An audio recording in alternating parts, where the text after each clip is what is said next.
attended an Abraham Hicks Law of Attraction workshop, and the takeaways were truly life-changing. So today I am so excited to share these gems with you so that you can start applying them to your life today. And the first thing that I really wanted us to get into is the foundation of manifestation. And so the first thing that I think is so important to know is that you are limitless and you have unlimited potential to be, do, and have whatever you desire. And if you are feeling limitations to that and you're like, Katie, I don't believe that, I want to remind you that the only limits are the ones that you are placing on yourself. And I really want you to sit with that for a second, because I think that is a very humbling reminder that when we are not getting the things that we want, it isn't because of this external factor necessarily, but a lot of the time it has to do with what we believe we are able to accomplish, what we are able to have, or what we are able to be.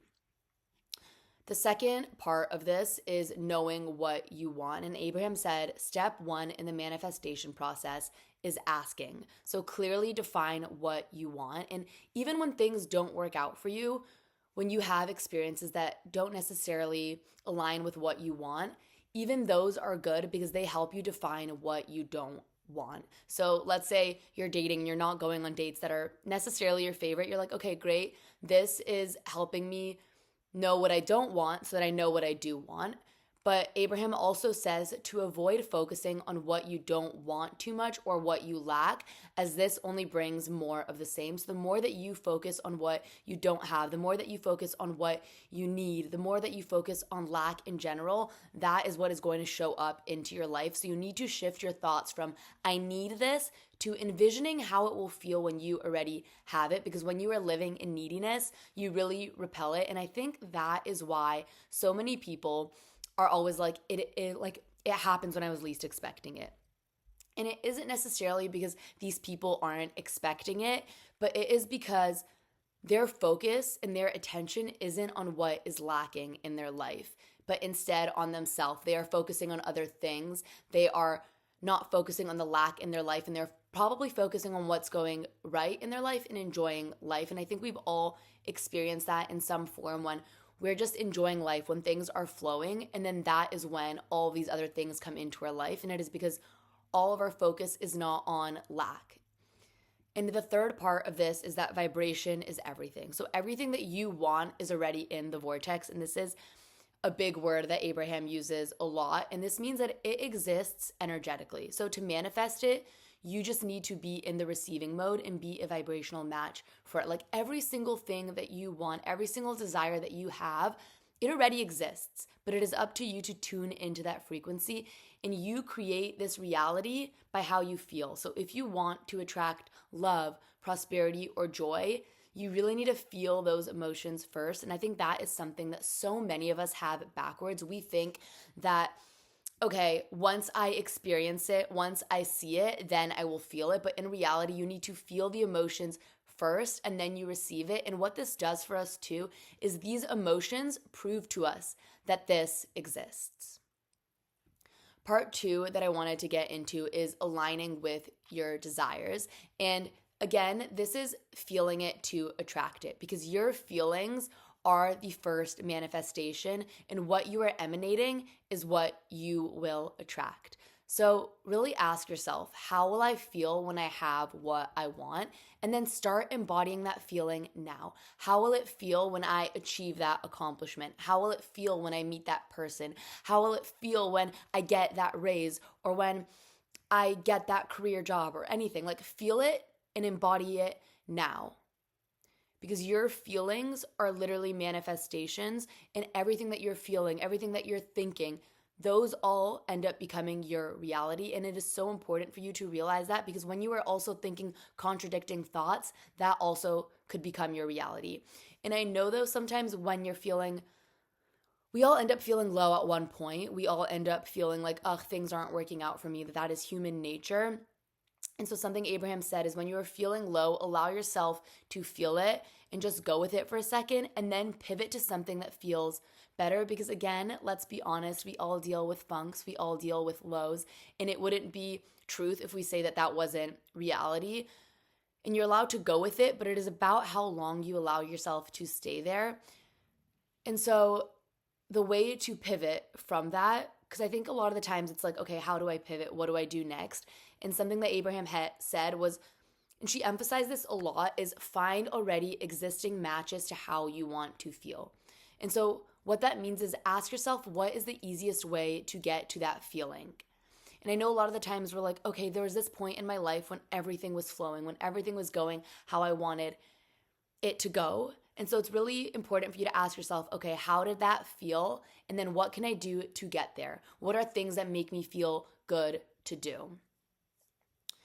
The next part of this is tune your radio dial. So think of your emotions as a precise radio frequency. What you tune into is what you'll experience. In the same way that on a radio, there are all these different stations, it's the same way that you have all these emotions and experiences, but you get to decide what you tune into. So if you're feeling bad, recognize that the opposite feeling still exists in the room, but it is up to you to shift your focus to tune into the better frequency. And again, the way that you do that is to find an already existing match of how you want to feel. The third part of this is the path of least resistance. And this is something Abraham, they talk about a lot, is don't force things to happen. Trust the process and follow the path of least resistance. So go in the direction of your desires because the laws of the universe will never let you down. Because so often the reason why things aren't going the way that we want it to go is because we are swimming against the current instead of swimming with it. And so when you are going with the path of least resistance, the universe is working on your side. And a really great way to do this too is to tell yourself, okay, I'm looking for prosperity, I'm looking for joy, I'm looking for love, and I'll know it when I see it. And this was something that Abraham emphasized so much, is that you don't need to know the how, you don't need to know all of the specifics, but you do need to know that you will know it when you see it.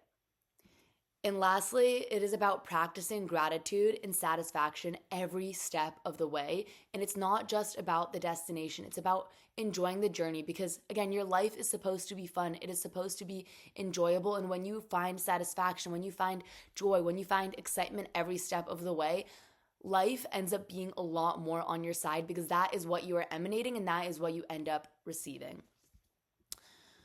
Part 3 of all of this is practical tips for manifesting. And so the first one is shifting your focus. And this includes you not living in the past.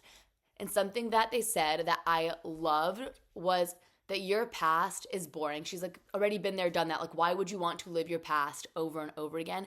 And you don't have to let your past define your future because what you know now isn't what you knew then. You didn't know what you know now. And so your past has nothing to do with your future or the present moment.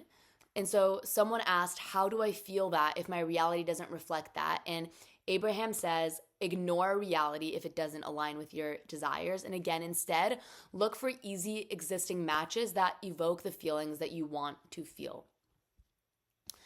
The next part of this is money manifestation. And I found this part so interesting because something that Abraham said was to attract money, you have to get clear on where you want it to go and mentally spend it on experiences, things, or places that excite you. So someone came up to talk to Abraham and he was talking about how he wanted to make more money. He's like, I want to make more money. When he was talking about wanting to make more money, there was no emotion behind it. And so Abraham was like, do you really want that?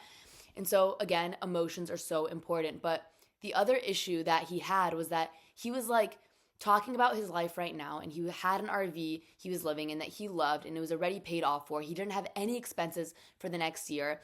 And so Abraham was like, why would you need more money then? And so in order to make more money, you have to have places that you want your money to go. So create a list of the things that you want your money to go to and experiences that you want your money to go to. And then say, I'm looking forward to traveling to XYZ places, or I can't wait to have this experience. I can't wait to make more money so that I can't wait to just experience all of these things. I can't wait to buy that thing. I can't wait to just act like you already know that all those things are coming and that you know where this money is going to. And something else that was really interesting for me was Abraham also talked about a man that she met on a plane that had a printing business. And he told her about how one year, him and his wife had an amazing year for their business. They made so much money that they were like, okay, I don't know what to do with this money. And so they decided to donate the money. And then the next year, miraculously, they made even more money, like out of nowhere. And this is because when you have places for your money to go, more money is able to come in. The third point is momentum and joy. And something that Abraham talked about was that motivation alone isn't enough. And if motivation worked, then you would have already gotten there. So the issue isn't that you don't have enough motivation necessarily, but the issue is that you probably have a lot more resistance that you are feeling. So it isn't about like having the motivation, but it is about building momentum. And when you are aligned, momentum creates quick results. So find ways to enjoy the process in every single step of the way. And again, like your life isn't just about the final destination. It is about the journey and finding ways to experience the journeys. And this was just like so interesting for me too, because the day after the workshop, I took a pottery class, and something the instructor kept emphasizing was that like, listen, we were making vases. She's like, listen, your vases might not turn out how you want them to turn out, but it is about the journey. It is about the process of doing it and just having fun along the way and enjoying it. And so this is just such an important part of life too. Your life is not about the final destination. It is about finding fun along the way and enjoying it. And at the end of the day too, there will be things that will come up that you're not necessarily stoked about, or things that you're like, ugh, I'm so annoyed that I have to do this thing. But Abraham said, find ways to enjoy those things and to prime the pump. So maybe your like room is a mess and you're like, I need to clean this. I've been putting this off. Find a way to get excited about it and shift your perspective. So for example, be like, I am so excited to have a clean, fresh space. I'm going to have so much fun cleaning up my room. I'm going to listen to music. I'm going to make it fun. It's going to be exciting when everything is clean. And it's really just about finding joy and bringing joy into every single moment that you are having. And part 4 is just the big picture of all of this. And the first part of that is trust and clarity. And so just having trust that everything that you want is already here and it's already on the way. So the universe always delivers when you are ready to receive, and the universe will never let you down. The laws of the universe will never let you down. And sometimes things don't happen right when you want them to. And when you don't get something right away, that doesn't mean that it's not happening. It just means that maybe it isn't the right time for it.